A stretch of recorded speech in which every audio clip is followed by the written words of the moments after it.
Assalamualaikum warahmatullahi wabarakatuh.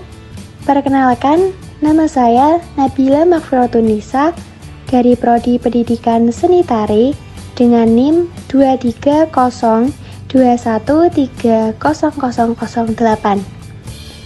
Di sini saya akan membuat essay video terkait hakikat manusia yang dikaitkan dengan kasus yang sedang viral pada saat ini, dengan menggunakan konsep-konsep dan teori pendukung untuk menganalisis kasus, seperti potensi manusia dieksplorasi atau diabaikan, dan bagaimana hakikat manusia dipertaruhkan. Saya mengambil kasus kekerasan terhadap anak di sekolah. Analisis. Kasus kekerasan terhadap anak di sekolah merupakan fenomena yang mengkhawatirkan. Fenomena ini tidak hanya merugikan korban, tetapi juga mengungkap sisi gelap dari hakikat manusia. Konsep dan teori pendukung. Yang pertama, hak asasi manusia.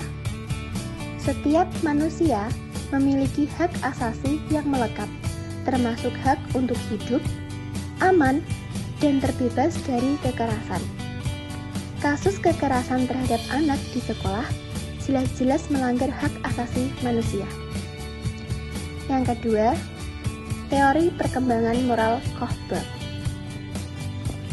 Teori ini telah menjelaskan bagaimana moralitas seseorang berkembang melalui tahapan-tahapan. Dalam kasus ini, pelaku kekerasan mungkin berada pada tahap moral yang rendah, di mana mereka tidak mampu memahami dampak buruk dari tindakan mereka. Yang ketiga, teori psikologi sosial. Teori ini menekankan pengaruh lingkungan sosial terhadap perilaku individu. Kekerasan di sekolah dapat dipengaruhi oleh faktor-faktor sosial seperti budaya kekerasan, norma sosial yang toleran terhadap kekerasan, dan kurangnya pengawasan. Yang keempat, konsep potensi manusia. Setiap manusia memiliki potensi yang dapat dikembangkan. Kekerasan terhadap anak dapat menghambat pengembangan potensi korban, baik secara fisik, mental, maupun emosional. Analisis kasus. Yang pertama, potensi manusia. Dalam kasus ini, potensi manusia korban diabaikan. Kekerasan yang mereka alami berpotensi menghambat proses pembelajaran, perkembangan emosional, dan bahkan masa depan mereka. Yang kedua, hakikat manusia.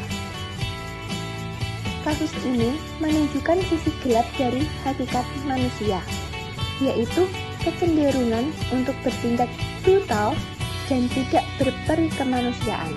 Yang ketiga, tanggung jawab.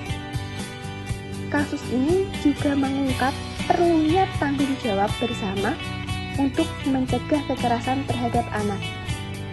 Peran keluarga, sekolah, dan masyarakat sangatlah penting dalam menciptakan lingkungan yang aman dan mendukung bagi anak-anak. Kesimpulan, kasus kekerasan terhadap anak di sekolah merupakan bukti nyata bahwa hakikat manusia tidak selalu positif. Kasus ini menunjukkan bahwa manusia memiliki potensi untuk bertindak brutal dan tidak berperi kemanusiaan.